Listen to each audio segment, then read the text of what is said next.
መስቀል አብርሃ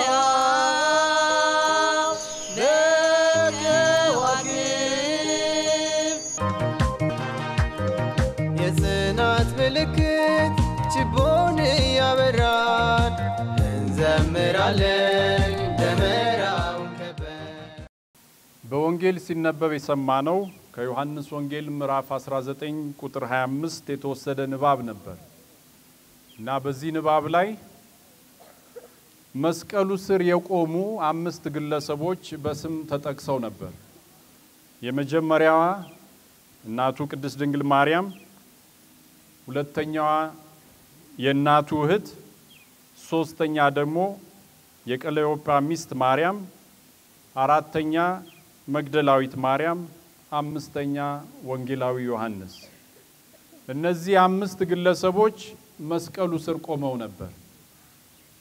መስቀሉ ስር የመቆም ሚስጥር ለኛ ለክርስቲያኖች ወሳኝ የሆነ ርዕስ ነው የሚሆንልን።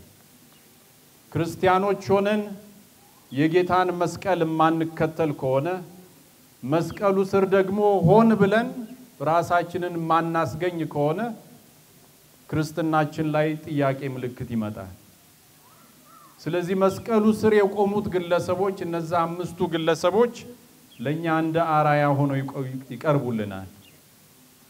በዚህ ምክንያት እንግዲህ ለምንድነው ጌታችን ኢየሱስ ክርስቶስን ብዙ ሰዎች ሲከተሉት ለምንድነው ከዛ ሁሉ መሃል 5 ብቻ መስቀሉ ስር የቆዩት? ሌሎቹስ የት ሄዱ? ሐዋርያቶቹ የት ሄዱ? እንዲሁም ደግሞ ወንጌላዊ ሉቃስ እንደሚነግረን 72ቱ ደቀ አርድእት ደግሞ የት ሄዱ? ለምንድነው ከዛ ሁሉ ተከታይ መሃል 5 ብቻ መስቀሉ ስር ቆሞ የጌታን ሕማም ለመመስከር የቆሙት? ለምንድነው? እንዲሁም ደግሞ መስቀሉ ስር መቆም ምን አይነት ምቾት ቢኖረው ነው እነዛ 5ቱ ግለሰቦች መስቀሉ ስር ሊያስቆማቸው የቻለው? ልክ በመዝሙር ሲዘመር እንደሰማነው በጽናት ሊቆሙ የቻሉበት ምክንያት ምንድነው? እነዚህ ግለሰቦች በእርግጠኝነት በጌታችን በኢየሱስ ክርስቶስ ላይ እምነት ስለነበራቸው እሱንም የሚወዱ ግለሰቦች ስለነበሩ እንዲሁም ደግሞ ይህ በመስቀል ላይ ተሰቅሎ የሚሞተው በሶስተኛው ቀን ከሙታን እንደሚነሳ ተስፋ የሚያደርጉ ግለሰቦች፣ ስለዚህ በእምነት በተስፋና በፍቅር የቆሙ ግለሰቦች ነበሩ። መስቀሉ ስርም በእምነት በተስፋና በፍቅር እንድንቆም ግድ ይላል። እንደምናውቀው መስቀሉ ስር መቆም በፍጹም የማይመች ነው። ምክንያቱም እነዚህ ግለሰቦች የሚያዩት ነገር የሚያስከፋ አስከፊ የሆነ የጌታችን ኢየሱስ ክርስቶስ ሕማምን ነበር እያዩ የነበሩት። ስለዚህ በእንደዛ አይነት ስቃይ በመላበት ቦታ ላይ መገኘት በፍጹም አይመችም። ነገር ግን እምነት ያላቸው ተስፋ ያላቸውና ለጌታም ፍቅር ያላቸው ግለሰቦች በእንደዛ አስከፊ በሆነ እንዲሁም ደግሞ ሕማም የሞላበት ቦታ ላይ ራሳቸውን ማስገኘታቸው ግድ ነበር። በዚህ ምክንያት ለኛ ለክርስቲያኖች መስቀሉ ስር የመቆም ልምድ እንዲኖረን ግድ ይላል። በእርግጥ መስቀሉ ስር መቆም ይከብዳል። ነገር ግን የእግዚአብሔር ሥራ ደግሞ የሚሰራው የእግዚአብሔር ሥራ የሚከናወነው በመስቀሉ ስር ነው። እግዚአብሔር አምላክም ይህንን አካሄድን ነው የመረጠው። ስለዚህ መስቀሉን እግዚአብሔር አምላክ የደህንነቱ መንገድ አድርጎ ከወሰደው እኛ በምንም አይነት መልኩ አቋራጭ ምንፈልግለት ሲከፋ እንዲያው ይሄ ነገር የለም ብለን እናስበው ነገር ሊሆን አይገባም። በዚህ ምክንያት እንደ አማኞች ተሰብስበን የጌታን መስቀልን ስንዘክር በዚህ ክብረ በዓል ምክንያት አለ። ምክንያቱም ያም እምነታችን የሚገለጽበት ምልክት ስለሆነ መስቀሉ ስር በመቆም ክርስትናችን እንድናጠናክር ስንጋበዝ በህይወታችን በግል ህይወታችን እንዲሁም ደግሞ በሀገርም ደረጃ ሊሆን ይችላል በዓለምም ደረጃ ሊሆን ይችላል የማይመቹ ነገሮች ሊገጥሙን ይችላሉ። ነገር ግን እነዛ የማይመቹን ቦታዎች ላይ ልክ እንደ መስቀሉ ስር መቆም ነው የሚያዋጣን እንጂ እሱን ማምለጥ አይተበቅብንም። ምክንያቱም እንደ ክርስቲያኖች እንደ አማኞች እዛ ቦታ ላይ ነው የእግዚአብሔር ሥራ የሚሰራው። ስለዚህ በግል ሕይወታችን የሚገጥሙን ህመም ነክ የሆኑ ነገሮችን እዛ ውስጥ የእግዚአብሔር ሥራ ይሰራል። ምክንያቱም ያ የጌታ መንገድ ሆኖ ጌታችን ኢየሱስ ክርስቶስም ስለወሰደው።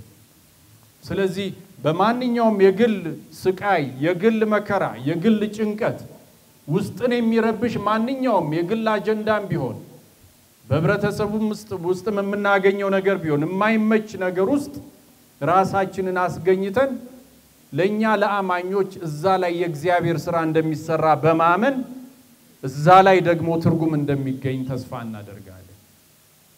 ትርጉም ያገኘንለታ ልክ ሐዋርያው ጳውሎስም እንደሚናገረው ለሚያምኑ ሰዎች መስቀሉ ትልቅ ትርጉም አለው፣ የእግዚአብሔር ጥበብ መገለጫ ነው።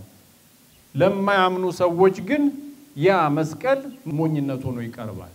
ስለዚህ በህማም፣ በችግር፣ በስቃይ፣ በተለያዩ አይነት የህይወት ውጣ ወረዶችን ራሳችንን ስናገኝ እዛ ውስጥ እግዚአብሔር አምላክ እንደሚሰራ እዛም ላይ ትርጉም በመፈለግ የኛን ህማም ከጌታ ህማም ጋር በማመሳከር ከጌታ የሚመጣውን ጥበብ እግዚአብሔር አምላክ በዚህ አይነት አኗኗራችን ላይ ችግር በሚገጥመን አኗኗራችን ላይ ምን እንደሚናገር ጥበቡ ምን እንደሆነ መረዳት እንድንችል እንጋበዛለን።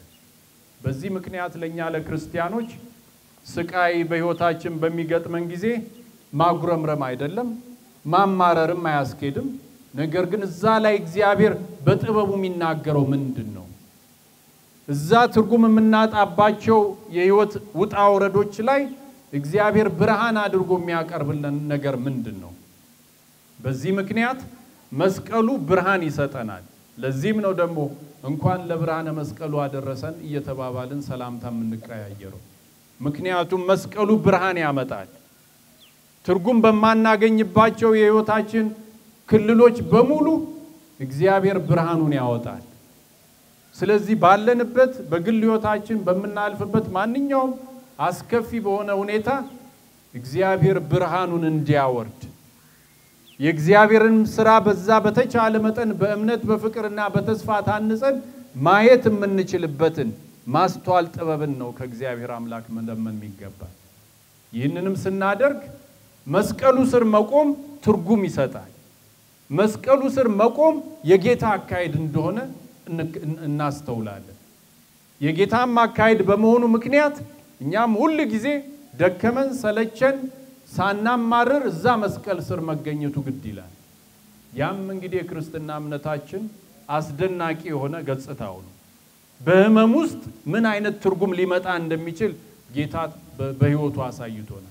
ስለዚህ እዛ መስቀል ስር መቆም የተቀደሰ አይነት አቋቋም ይሆናል። እዛ መስቀልም ስር ለመቆም ጽናቱን ከጌታ መለመን ይጠበቅብናል።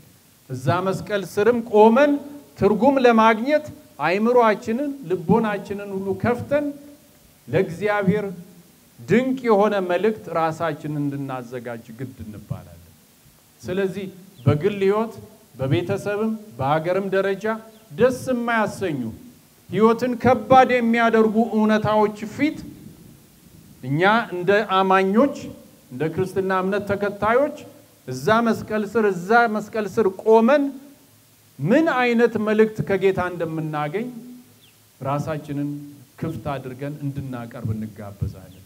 ስለዚህ በግል ህይወታችን በህይወታችን የሚገጥሙን ነገሮች ሁሉ ችላ አንላቸው፣ እንዳልተከሰቱብንም አድርገን አናያቸው። ነገር ግን ህመማችን ስቃያችን እውነት ነው፣ የሚሰማን ነው፣ ይረብሸናል። ነገር ግን በዛ በሚረብሽ በማይመች ቦታ ላይ ልክ መስቀሉ ስር እንደቆሙ ግለሰቦች እንደነዛ እንዳምስቱ ግለሰቦች መቆም ለኛ ለክርስቲያኖች ግድ ይላል። ከዛም አቋቋም የሚመጣ ጽናት አለ። ያም ነው እንግዲህ የክርስትና እምነታችን ዋነኛው ነጥብ። ደስ የሚያሰኘው ነገር ደግሞ ምንድነው? ጌታችን ኢየሱስ ክርስቶስ በመስቀል ላይ ተሰቅሎ የህይወቱ ፍጻሜ ነገሮች ሁሉ ፍጻሜ በዛ አልሆነም፣ አልተደመደመም። ነገር ግን ጌታችን ኢየሱስ ክርስቶስ በሶስተኛው ቀን ከሙታን ተነስቷል። ስለዚህ የመስቀሉ ታሪክ በድል የሚጠናቀቅ በድል የሚፈጸም ታሪክ ነው።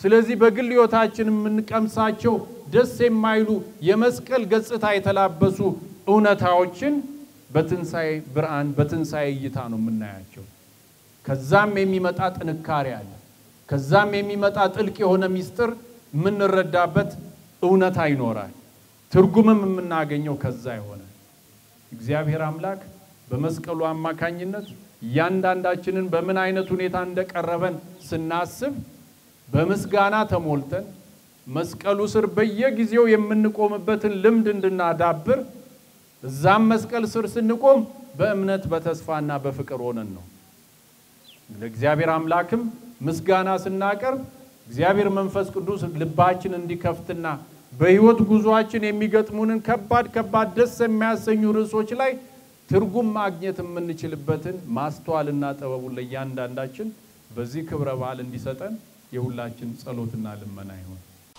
ምስጋና አብርሃ